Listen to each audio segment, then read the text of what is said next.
This is World Awakenings, the fast track to enlightenment with your host, Carl Gruber. World Awakenings is a podcast dedicated to opening your mind, your heart, and your eyes to the fact that the world's population is now, more than ever, awakening to all things spiritual, metaphysical, and enlightening, and just how they play an all-important role in our daily life. So join Carl on this enlightening experience as he interviews metaphysical and spiritual experts to discuss, debate, and delve deeply into the hows and whys of this worldwide awakening.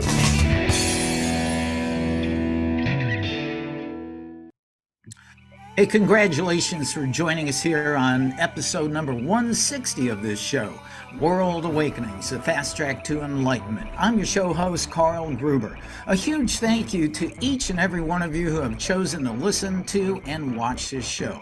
Now, before we get into my featured guest today, please take a moment to download your free copy of my ebook, The 3 Pillars, a simple 3-step process to manifest positive and permanent change in your life.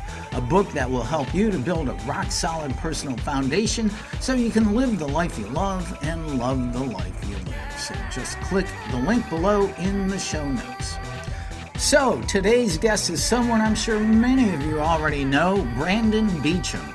Brandon is the host of the awesomely successful show, The Positive Head Podcast, which, by the way, is ranked in the top 0.01% of the globally popular podcasts, considering there's well over 3 million podcasts in the world. That's pretty awesome. Brandon is also the host of the late-night style talk TV show called Optimystic. That's spelled M-Y-S-T-I-C. He's also a thought leader, author, and serial entrepreneur since childhood. Now, Brandon's main focus is on helping people shift their perspective to innerstand, as he calls it, the ultimate nature of reality, and create more of what they want to see in their world. And Brandon also released his first book in 2021, The Golden Key, Modern Alchemy to Unlock Infinite Abundance. Sounds awesome. So, hey, Brandon, I'm so blessed and grateful to have you on the show. Thank you for being here, man. Thank you for that introduction. That was quite a bit, and I have to. One thing you did forget though, my mother thinks I'm the best podcast that there's ever been. So number one, just FYI. A true mom, yes. Yeah, right. Yeah. Well, you're pretty darn close to it, if not the best. So that is just awesome. Of course, I got to think that about my show too. But, exactly. there is a lot, First of all, as a fellow podcaster, I really do have to say congratulations on the fabulous success of your podcast. I know the competition is phenomenal. Do you really have over 2,000 episodes recorded? I do indeed. Yeah, I want to say it's somewhere close to 2,300 at this point. I started in 2015, and I started off with, doing interviews weekly, and it became apparent very quickly that was not going to work because I would just talk over my guest, half the time. And I'm like, okay, I need an outlet to share all the things in my own heart and mind. And so I started doing daily episodes.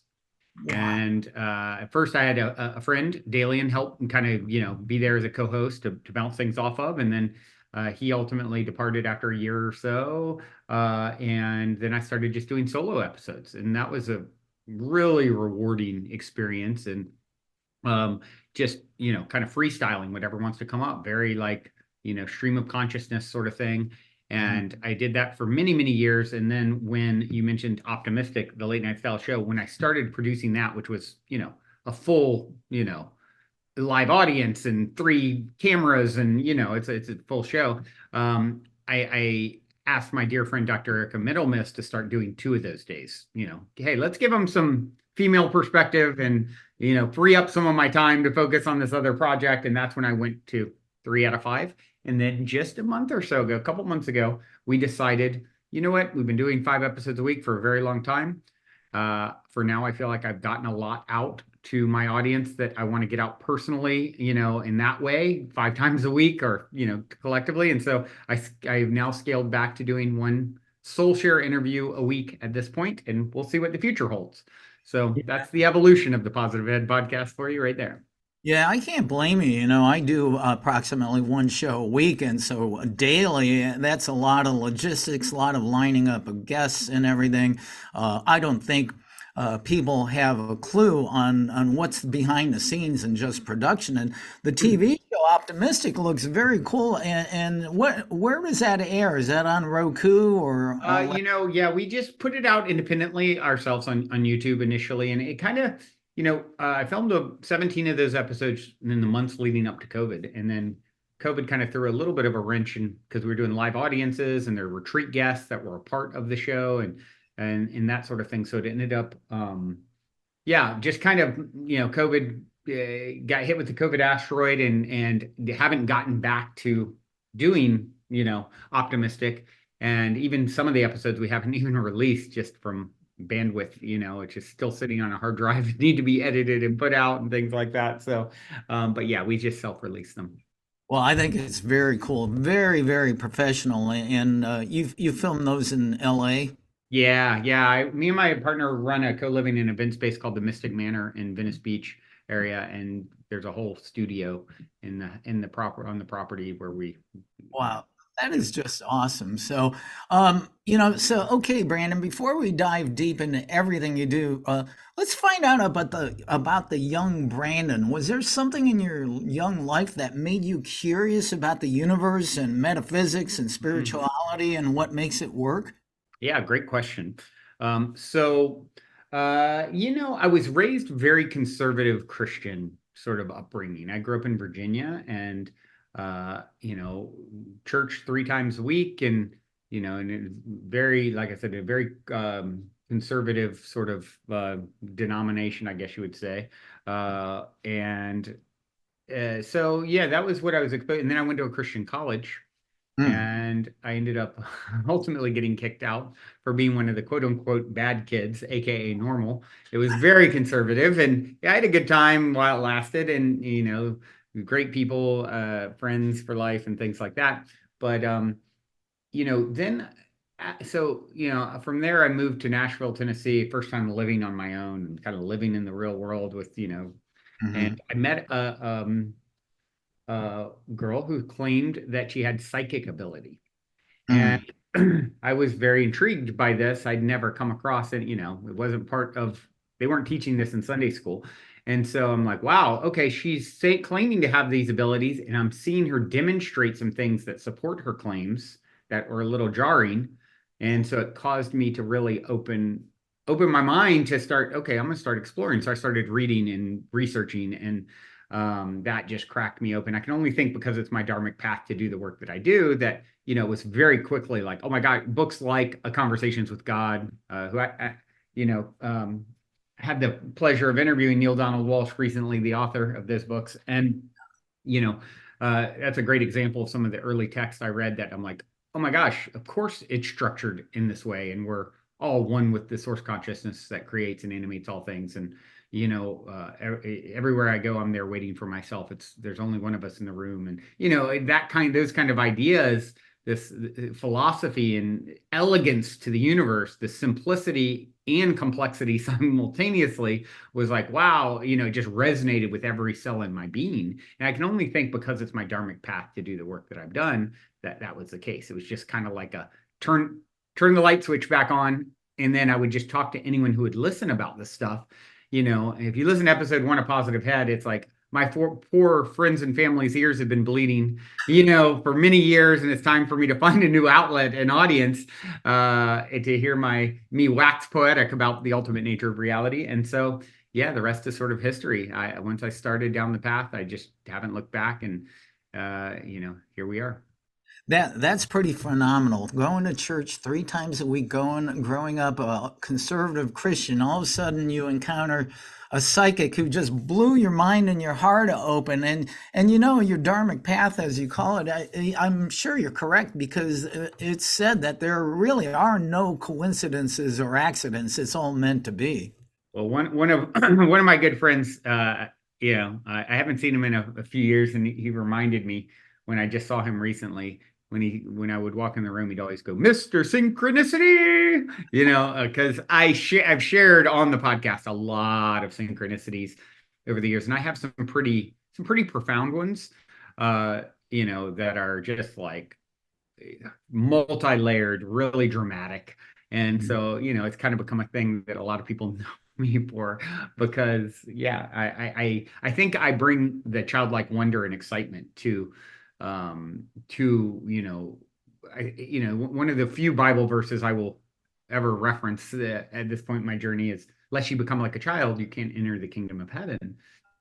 And um, you know, the reason I love that so much, it's true. It's like that's our natural state. And so when you get into that natural childlike wonder state, you open the door of possibility of magic and synchronicity and serendipity and even positive paranormal sort of stuff. And so I've had definitely my fair share of that, and then I've loved just sharing it over the years, on the show as well as they unfold. And that was the cool thing with doing daily episodes too, because it could be like a real-time update. Oh my gosh, guys, this happened today, kind of thing. So it's cool. Wow, wouldn't that be cool if everybody in the world could have return to that childlike state? But doing what you do and what I do with our shows, I think perhaps the messages that we're bringing through it maybe is helping people to return to that wide-eyed wonder state. Wouldn't that be great? Yes, I do think so. It's like that's who we are at our core, and your inner child is still there, and it wants to be heard and felt and given its place in your life. And so many of us, through our trauma or the cultural conditioning or the story that we bought, the bill of goods that was sold to us, about you're daydreaming, basically imagination is kind of a bad thing, and all these ideas, and the idea really is to stay young, as no matter how much you age. I always say I want to be the poster adult for childhood, and I I think like, that's really kept me really useful and really yeah. young at heart. And I think that's aging is not an option, growing old is. And so really understanding that and tapping into that is a superpower. I 100% agree with you what that statement you just said, because I'm way older than you, and I just feel like I bet we're not as far apart as you think. I don't know, but I get out there and I'm running daily and staying super healthy and fit, and a lot of people, even in their 50s, can't even get out of their easy chair. So, but Yep. my mantra is injury and illness are not an option, and people look at me, yeah, sure, right? You know what? It doesn't have to be. It's what we put out to the universe. Hey, results speak the loudest. I've been telling the story since I was 17. I just, I always say, the only thing I'm good at is making up good stories about myself. And and I certainly have made up some stories that aren't as good. We all go through that process, but one story that I've been really good about telling is I don't believe in getting sick. And I can't say I've never been sick, but I've never been in the hospital since the day I was born. I've never, I've thrown up like a dozen times in my life, maybe. I can't remember the last time I was sick. Mhm. It's very, very rare. So, I just started adopting that belief and sharing it with anyone who would listen. So now they're, oh, you got the flu? Don't worry, I don't get sick. Give me a hug. No, now they're telling the story and they're bought in some way. And here we are. It's like the results have spoken very loudly for me.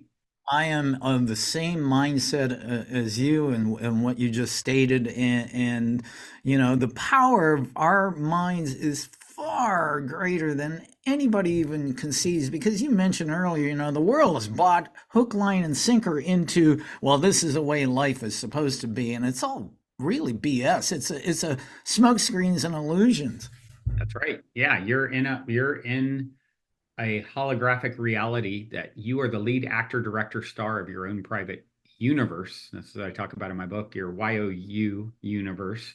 And everywhere you go, you're there waiting for yourself. There's only one of us, and you're the node through which source is experiencing the universe that you're in. And so you think of it, I saw a guest on my show, Nassim Haramein, quantum physicist, post something not too long ago that really stuck with me to drive home this idea. He posted a picture, a 3D graph that was like a conical toroidal 3D graph with points, equidistance apart, twisting, right? And he said, and now imagine this stretching into infinity, right? This structure, this graph. And yet, if you go to any one of the points, it's the center of the whole thing. So Mm. that's how I view each of us. You are the center of your own private universe, God, source, higher self, consciousness, whatever you want to, the universe, whatever you want to refer to it as. It is so infinite. There's enough room for infinite universes, and you are it. Of course, you make it. You are, it isn't over if you haven't won. And so telling and understanding that story that you are the one, we are all the one. So don't get a big head and ego, but yet in my universe, you're a prop in my movie, and Mm. vice versa. I'm a prop. You created me in this image to sound like this, to look like this, and so that's how I view my reality. And of course, it's a daily conscious effort for it to really be sitting front and center, which is why I love to do what we're doing right now. These conversations, talking, I say a lot of times we teach best what we most need to learn, right? And Mhm. so, for me, the podcast and doing this and being on others' podcasts is like, so I can literally get into the vibrational field of, oh yeah, don't forget, Brandon, remember who you are, remember, come back, collective with the collective of what you in the power that you are. And that goes for each and every one of us. And so it becomes the only job. Your only job is to manage your vibration. Like that is the number one job. People think, how do I change my life? But by moving things out there. There is no out there out there. It's Mm. showing up as a reflection of your internal state. That's the good news is you are perfectly equipped to change your world from where you sit. Wow, this is pretty cool stuff coming from somebody who grew up a conservative Christian. I love it. Right, right. Yeah. Yet Jesus taught these same ideas. You Yes. know, Yeah. I and the Father are one. What was he saying? I'm God. With the Yep. faith of a mustard seed, you can move a mountain. Yep. He said, "You'll do greater things than I." Yep. When he was on trial, supposedly, and they were questioning him about to sentence him to the cross. They're like, "You're saying you're God. It's blasphemy. Did it? What do you got to say for yourself?" And he said, "Isn't it written in your old text, ye are gods?" Mhm. He said that plural in the Bible, and it's like, hold on, what was his message? He wasn't a Christian. He wasn't saying worship me. He wasn't, we got hijacked and distorted. He was washing people's feet because he understood service, like Gandhi said, if you want to find yourself, lose yourself in the service of others. I always say, why does that hold true? Because there are no others. One of my favorite things that Jesus said is, "There is nothing that I can do that you can't do, and even greater." Yeah, And right. That's you right. are gods. Yeah, yeah. And if he is somehow exclusive or special, then that would not be the case. Why would he say such a thing? Yeah, yeah, very cool. Well, I'm going to shift gears a little bit because there's something that fascinates me about you that your bio says that you have been a serial entrepreneur since childhood. And from what I read, you were sleeping on a friend's couch back in 2011 and ended up co founding a company called Resort Share that turned into a massive success. What is Resort Share and how did you come up with the idea and make it so successful? Great question. So, one of my most intense spiritual breadcrumb synchronicity stories. You can actually, if you want to hear it, I forget the episode number, but if you go to Industry, which is industr.ee, it's a new project that I'm going to be fostering, and that the episode is there where it tells the whole magical industry synchronicity story. Basically, and I won't tell the whole story because it's about 30-minute episode, but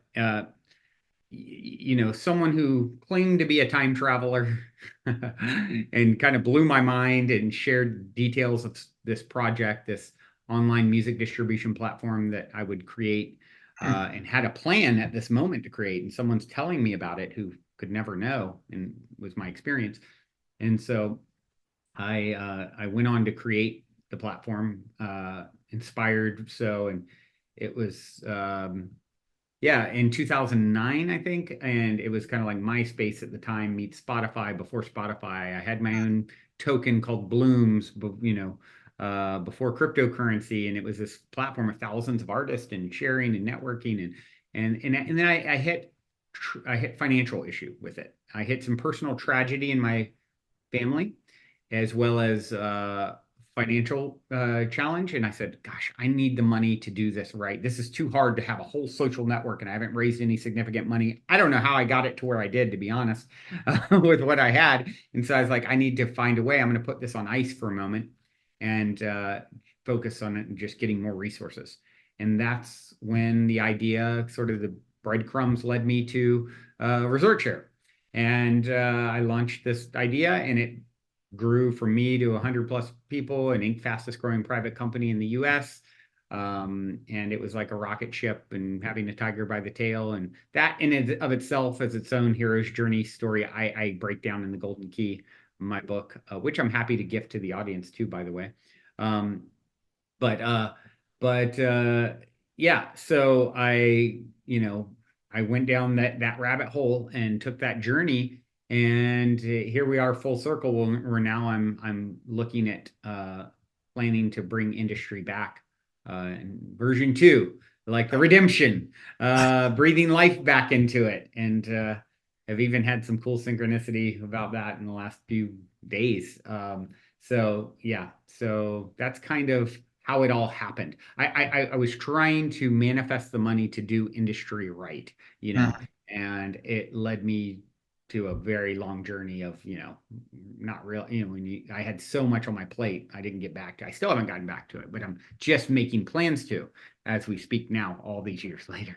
So. Yeah, we were talking about that earlier before we even started on the show here that you have so much on your plate. I'm not even sure how you do it. I hope you get a couple hours of sleep a night. That's the one thing I do pretty well. I do Okay, get sleep. that's important. Yeah, talk about good health and everything. But we're talking about you being an entrepreneur, and now you practice and talk spirituality, metaphysics. You believe being an entrepreneur can actually work seamlessly with spirituality. Well, many people might think that those two topics might butt heads with each other's, but you believe the opposite. How so? Well, as I write in my book, it's all spiritual business. Mm. Everything you're doing is spiritual business, and everything is an opportunity to advance your soul's evolution. So, there is no separation ultimately. So, certainly bringing mindfulness to whatever you're doing entrepreneurially, bringing the right energy to any project, and authenticity and honesty and integrity, that's going to yield the best results. If you want to know what sort of results you're going to get out of any endeavor, look at the energy that's going into it. They did a study recently at MIT, and it was in conjunction with somewhere else, and they found a way to supposedly measure the energetics of emotions with some sort of device or process, right? And they were surprised to find, what would you think would be the most powerful emotional energy? Fear? That's a good guess. What would be another one that would be the opposite of that? Oh, love. A lot of people would guess love, most powerful. What they found 4 times more powerful was authenticity. So Really? being your authentic self, your truest self, living your absolute truth of who and what you are, is the most powerful vibrational offering and energy that you can emit. So do you want to be powerful? You want to exert influence in the world? Be authentic. Yeah. That is the path. That's how you'll be. If you're being inauthentic, you're literally disempowered, and you're getting weaker results. This makes sense to me because when you're authentic, you're actually in touch and alignment with your higher self, your true self. That's it. You said it. Wow, that's really interesting. Thank you for that. The other thing too, I'm curious, you speak a lot about finding out what is the ultimate nature of reality. Can you expand on that? Yeah. So when I referred is, I mean, I've kind of touched and danced all around it during this conversation. It's like the ultimate nature of reality, to me is understanding that there is no separation between anything. There's only one of us in the room. It's, understanding that you're in eternity now, and you happen to be in a let's call it a room within the mansion of eternity that has certain attributes and characteristics called duality, male, female, good, bad, light, dark, all these things. So, but at the end of the day, when the chess pieces go back in the box, it's all the same stuff, right? And so, I say the best way to really view this is as in the third dimension where we're currently at and playing and experiencing and growing and evolving is understanding that it's a divine dichotomy, like two apparently contradictory things that both hold true. Like you and I, Carl, are separate. We can make that argument pretty clearly and get people to agree with it. You and I are one.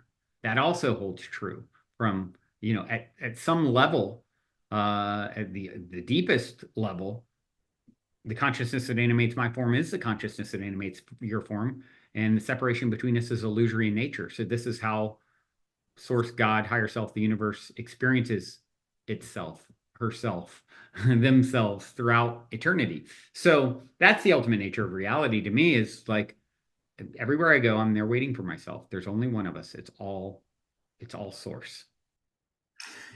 Since I'm a long time student of A Course in Miracles, which is the modern spiritual guide of non-dualistic spirituality, and from my studies of that and having many ACIM teachers on here, according to that teaching of non-dualism, the ultimate reality is only our true total oneness. Yep. Back at home with the creator, and that everything else is not real, that we're just in this dream of dualism and separation.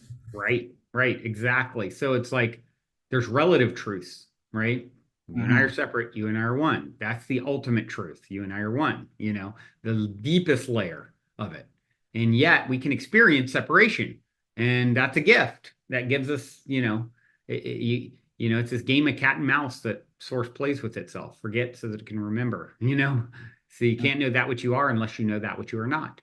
So being, let's say, source at its core is love, right? But if there's the opposite of love, then that becomes meaningless. So everything is happening for love to know itself, right? And so when you understand that, it really helps to take the sting out of, the atrocities, right? Well, who and what we are is not for the faint of heart. We're eternal beings that are very bold, that are willing to and sign up for, I believe, which is very controversial to a lot of people. And it's not to diminish or make, like gaslight people who are going through trauma and awful things. My heart completely goes out to them. And we all have some level of trauma and sadness and sorrow and pain. It's part of the journey, and we've all signed up for different levels of it, I believe, in this life. And one of the things I say that is controversial to some people is I don't believe there's ever been a victim in all of eternity. I believe it's always been happening by divine design, that our higher self has, signed off on in some way, shape, or form. I love that there's never been a victim in all of eternity, and yet we live in a world where the vast majority of the population lives with a victim mentality. Yeah.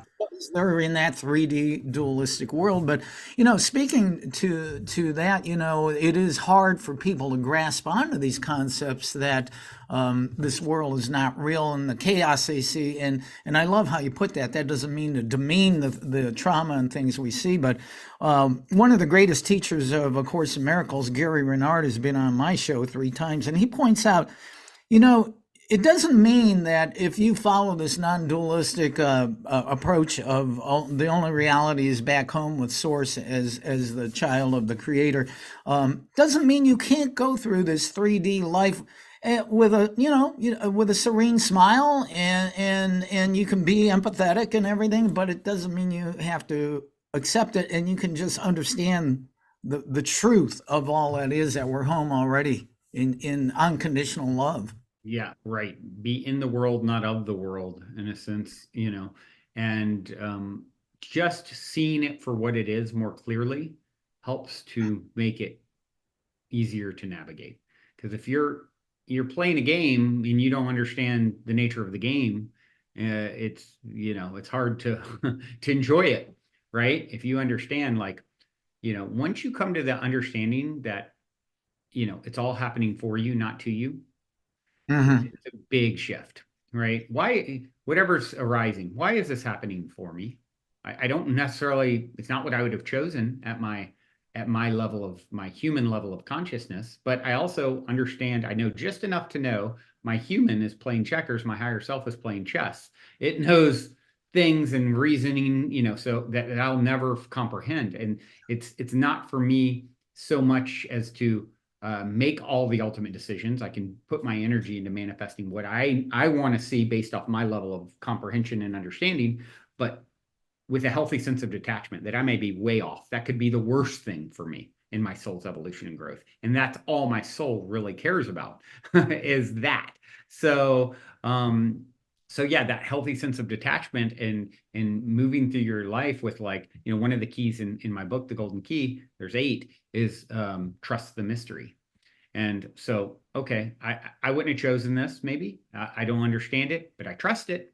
And I Mm-hmm. know what's happening at a deeper level. So now I'm looking through the eyes of, where's the silver lining? Why is this happening for me? Smooth seas never made for a skilled sailor. I came to be a skilled sailor. I just hit rough seas. Okay, cool. What am I learning from that? How did I get better? I might not know until an hour, next week, next month, maybe in 10 years, maybe not until after this lifetime. Who knows? But I trust this process. And that is huge once you get there.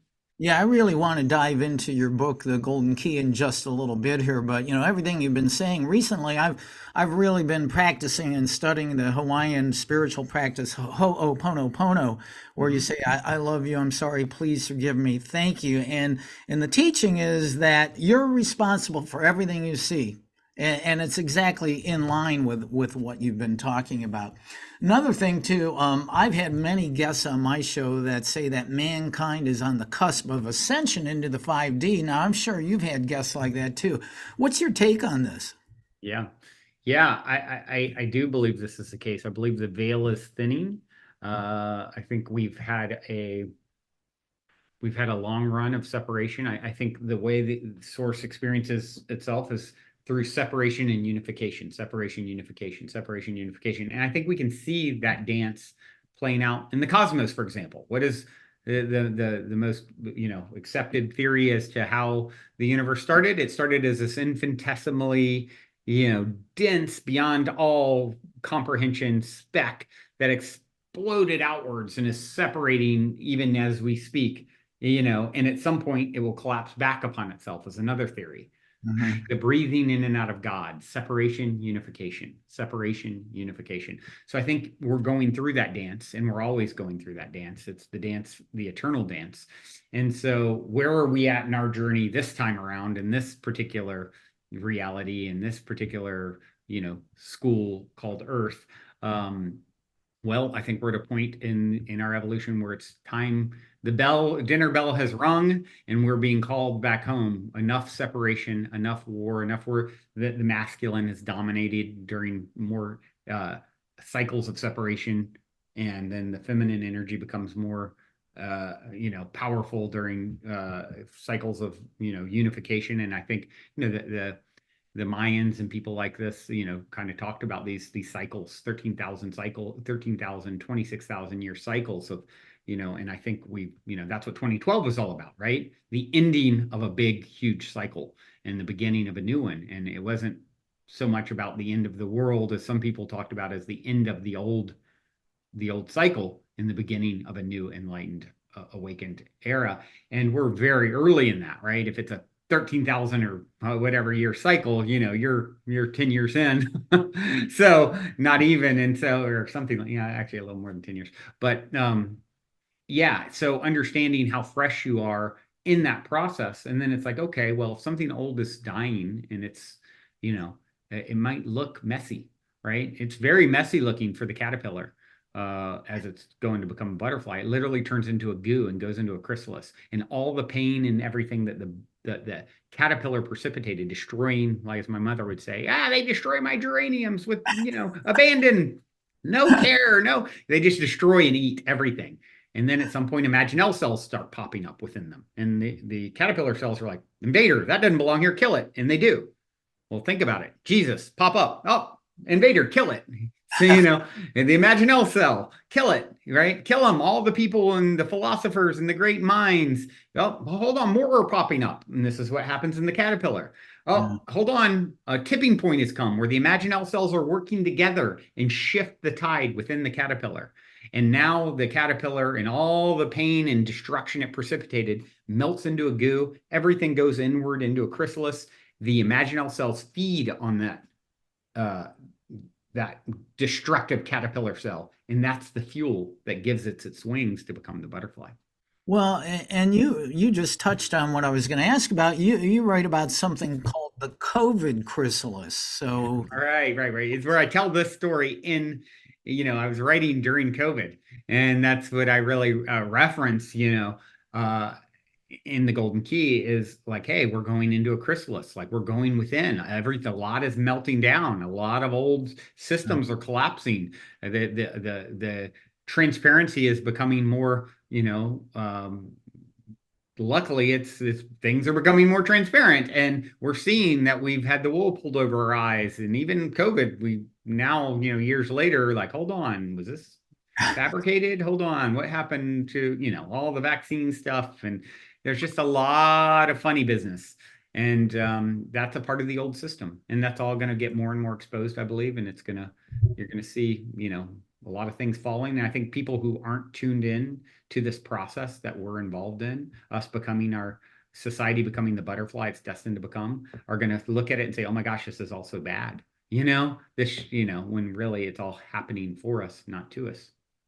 boy, that is an understatement. It's a lot of funny business going on, to say the least, man. Yeah. Well, so now I really would like to dive into your book, The Golden Key: Modern Alchemy to Unlock Infinite Abundance. Now, in it, you do write about the 8 keys that will lead to greater abundance, joy, success. So, how did this book come about? And we still have some time. If you could talk a little bit more about this. Yeah. So, being very verbose, in case you haven't noticed, I,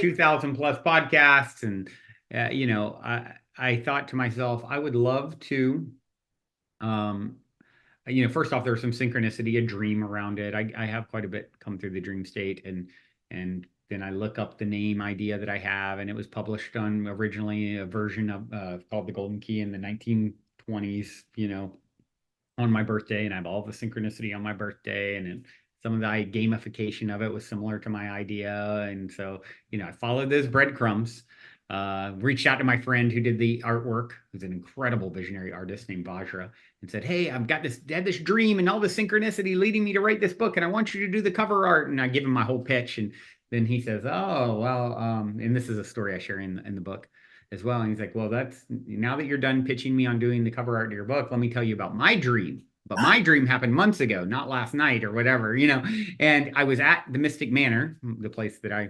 manage with my partner here in Venice. And I was hunting for the key to everything. And the artist is having this powerful dream of hunting for the key to everything at the Mystic Manor.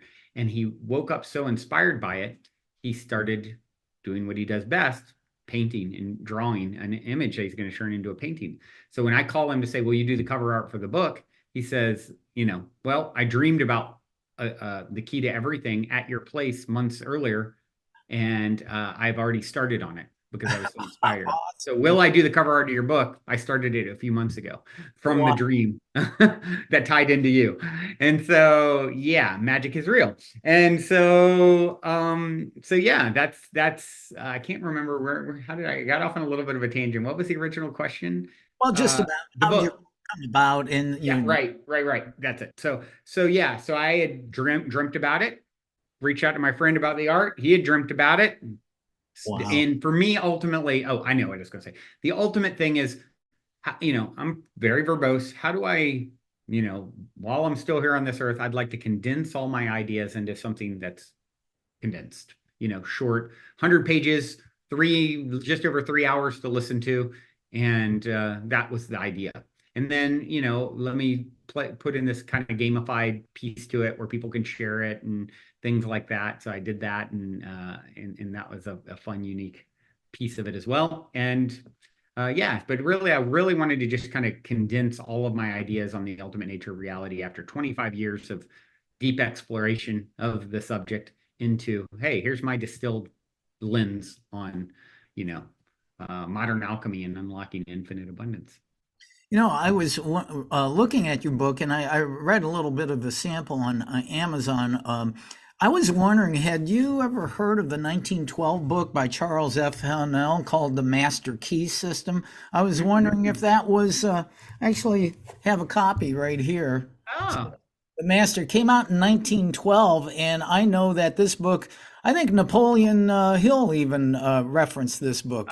really? No, when I searched, um, originally I had the dream and I'm like, well, has anyone else ever written something like this? Use this name, of course.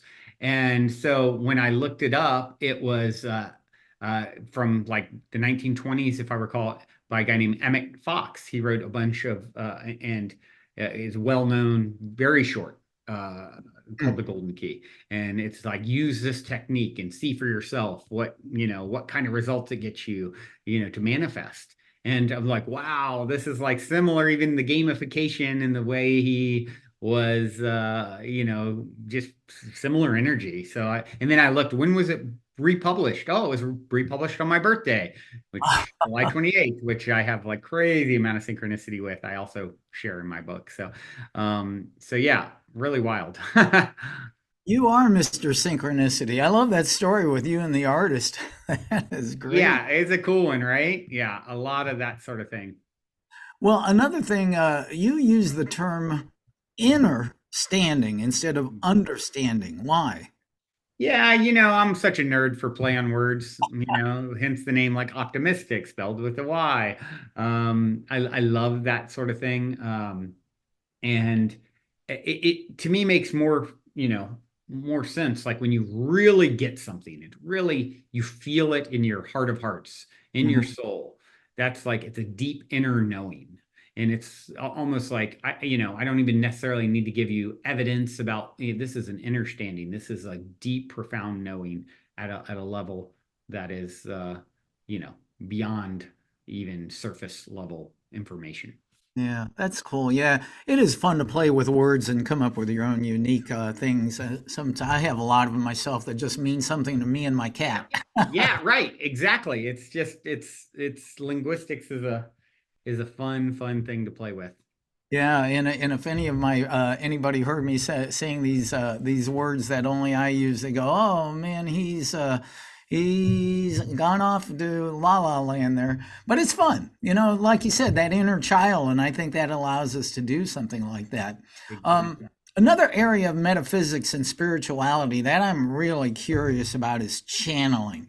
Now, I've had many, many channels on this show, and you've had channels on your show. I think I saw one on Optimistic.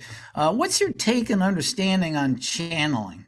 Yeah, I've had some great channels from Daryl Anka Bashar, to Paul Selig to Sheila Gillette, who was responsible for Abraham getting, Mm. Esther Hicks getting her start. Um, and it's a great question. Like a lot of things out there, I think you do always have the people who sort of maybe are trying to grab onto something. And, we make fun, here at the Mystic Manor, I get exposed to a lot of people in conscious community. And me and my girlfriend have a joke about some people were like, one person comes to mind and we're like, you'll use channeling so flippantly, oh, I channeled this. And it's like, we call that an idea. You had an idea, okay?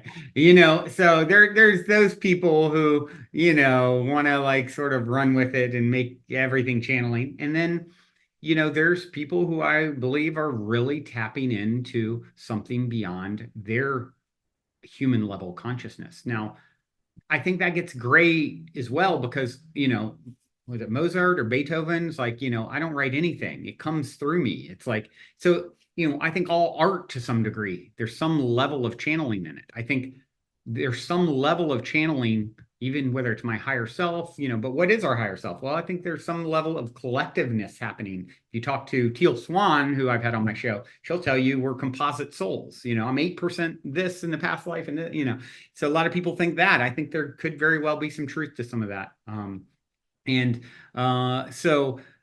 It's funny that you bring it up because I had someone recently, someone who I'm forgetting her name now. She's on my podcast within the last 6 months or so.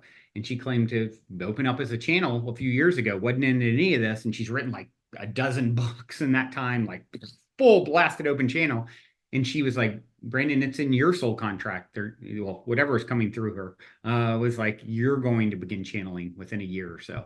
And it's not something I've ever desired to do because I like being me, and I kind of like I don't want to be Balthazar the Great, with a different voice necessarily. And I'm open to the idea, and like I also don't want to be a pessimistic a-hole, so it's like, okay, we'll see. I'm open, and it's interesting because within the last 2 weeks I've had the first time experience where I felt like I was connecting with another being that for a few moments felt like me too, but it was actually a name came to my mind, and it was Bernard Shaw. And I'm like, I come out of the bathroom, to my girlfriend. I'm like, who's Bernard Shaw? I just had this weird experience in the bathroom. I felt like I was him for a few seconds, and like spirit, I guess less channeling and more like connecting, maybe past lifey feeling. And sure enough, there's a Bernard Shaw from the 1850s, and I see a picture of him, and I got full chills. It kind of looks like me, and he was this great playwright and philosopher, and he wrote. I don't know if you know who he is. Pretty famous. He wrote famous plays in the early 1900s, and it turned into like some movies in the 40s, My Fair Lady, I think, and with Audrey Hepburn. I didn't really know who he was. I mean, when the name came into my head, I feel like I'd heard it before, so I can't say it was out of the blue. I have had a name given to me out of the blue in a dream state that led to something in real life too. And so I'm just having a lot of like, more psychic connection sort of things in general and messages, and and so I'm open. That's a funny story about Bernard Shaw connecting with you while you're in the bathroom. You're probably going, Bernard, can you wait till I get off the right, exactly. Now, granted, I will say I had used some plant medicine that evening, so I was in an expanded state as well. And so, but yeah, I had even maybe a little bit of a trippier story I can share that's fun that happened a few months back. That was just a few weeks ago. So I've shared this one a bunch just because I think it's fascinating. It's the first time information came across the veil to me. And I'm having a dream, and in the dream, I'm excited because I'm connecting with my deceased grandmother and grandfather. We'll call my grandmother Moo, like a cow. We're really close with her. And Joe is my grandfather. They're married. And my mother's parents. And in this dream, I was like really excited, like, oh my gosh, I've got him on the line. I broke through was kind of the feeling, right? So I knew something special was happening. And in it, Joe was like, Brandon, I want you to meet my friend from World War II, Peter Finch. Now, I don't know that name. I've never heard that name. I mean, I could have heard it, I suppose, and it's but like Bernard Shaw, I'm like, hold on, I feel like I've heard that name, I don't know who it is. I thought it was like a Civil War person or something. But Peter Finch, never heard. I woke up and I remember it's like 2 a.m. and it's like, you've got to write down Peter Finch, World War II. And he said, I want to introduce you to my friend from World War II because my grandfather was at Pearl Harbor when it got bombed. And his ship is still, Utah is still sunk in the harbor there. And he jumped and swam. His friend standing next to him um, actually died, you know. So when I woke up, I remember writing his name down, Peter Finch, World War II, on my phone notes, like thinking maybe it was his friend that was next to him on the ship. I don't know who this is. Or maybe it's nothing. Maybe, you know. So luckily, I was half asleep. So when I woke up the next day, I'd kind of forgotten. And then I grabbed my phone and I see Peter Finch, World War II. And I'm like, oh, yeah. So I go and Google it. Guy comes up right away, died in the 70s. And he was a famous actor, the first actor to win an Oscar after he passed for a movie called The Network. And that was on his Wikipedia. Next thing on the Wikipedia, down under all his acting accolades, was he's also known for being a famous battle in World War II, the Battle of Darwin. I'm like, oh my gosh, this is a real guy. He's an actor. Now, my son is an actor, and I've had a medium tell me he's going to be this huge actor, and Charlie Chaplin's the spirit guide. And this was when he was young, and he hadn't acted at all. And now he's been in 50 productions in the last few years and won Best Actor in an indie film. And he's really going for it and really in it for the right reasons and really talented. And so, you know, I instantly think of my son, Bradley, because I'm like, oh my gosh, like, you know, here's a famous actor, you know, and he was in World War II. So get this, later that day, I'm going to play tennis with a friend. I'm walking out the door and my friend's already en route to the tennis court. So normally my son will ask me to help him with self-tapes for auditions sometimes. Hey, Dad, I got to turn this in, you know, within the next 3 days. Can you, you know, read out lines for me opposite so I can film myself and send it in, right? And he's like, I get a text from him. Hey, Dad, I got a last minute self-tape request. It's got to be turned in within an hour. It's for a World War II film. And I'm like, get out of here. Wow. If it hadn't been for the dream, I would have been like, Brad, that's too late notice. I'm on my way to tennis. My guy's already en route, you know. But because of the dream, I canceled my plans. And sorry, I got to do this. And then I'm reading the lines opposite him. And his character's like a young cadet from like Kentucky or something. So I'm like, hey, Kentucky, how about I just stand behind you and say moo? And I'm like, hold on. That's my grandmother who was in the dream, you know. He turns it in. Usually these things are weeks or months later. Next day, here's back, gets the role. 2 days later, he's on set in full World War II regalia for a pilot for a new show as a gunner, like Peter Finch. And, you know, and yeah, we'll see what comes of it. Our Mr. Synchronicity. That Pretty is cool, right? You know, just going back for a moment on the channeling, you mentioned you had a lady on who was a channel and she had written all these books. That sounds like a guest I've had on, Carol Collins, who is America's Medium. She is a full-blown trance channel, and Carol makes the distinction that to be a true channel is the trance channel where the entity comes in and completely pushes the person's personality back here so there's no interference. And Carol also about 5 years ago blossomed as that, and she wrote, she's 37 books actually. Yes, it's Carol Collins. You're correct. Yeah, Carol, I actually spent an entire weekend with Carol and about a dozen other people in St. Augustine, Florida in 2021. She's been on my show 3 times. Wow.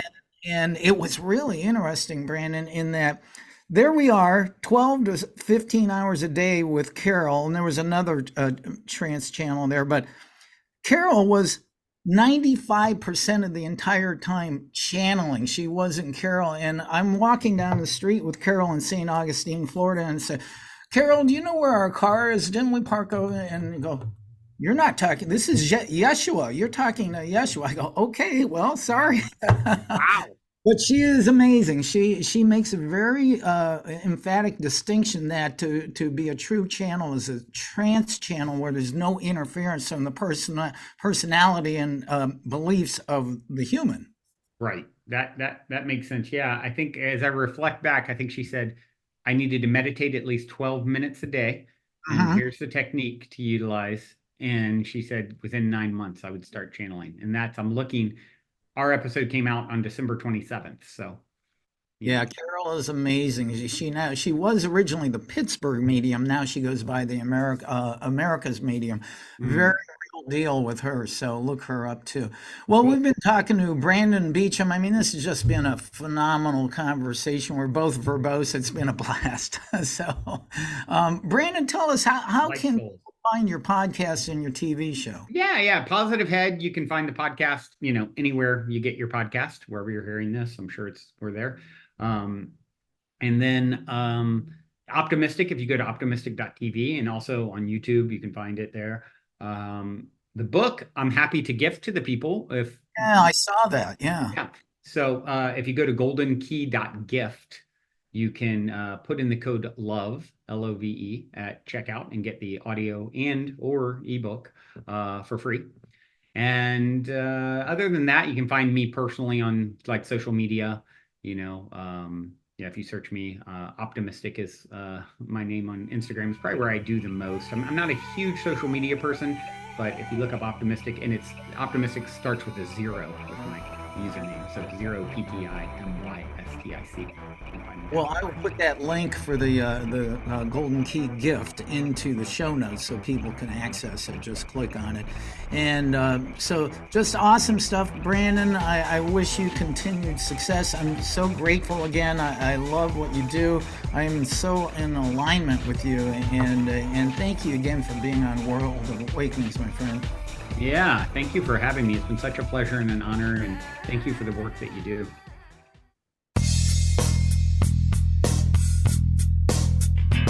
This has been another episode of World Awakenings, the fast track to enlightenment with host Carl Gruber, a certified law of attraction life coach. We welcome you to tune in to each and every episode of World Awakenings as we open your mind, your heart, and your eyes to the fact that the world's population is now, more than ever, awakening to the truth of all things spiritual, metaphysical, and enlightening, and just how much they play an all-important role in our moment-to-moment daily life. Much love and light to you, my friend, and thank you for tuning into World Awakenings.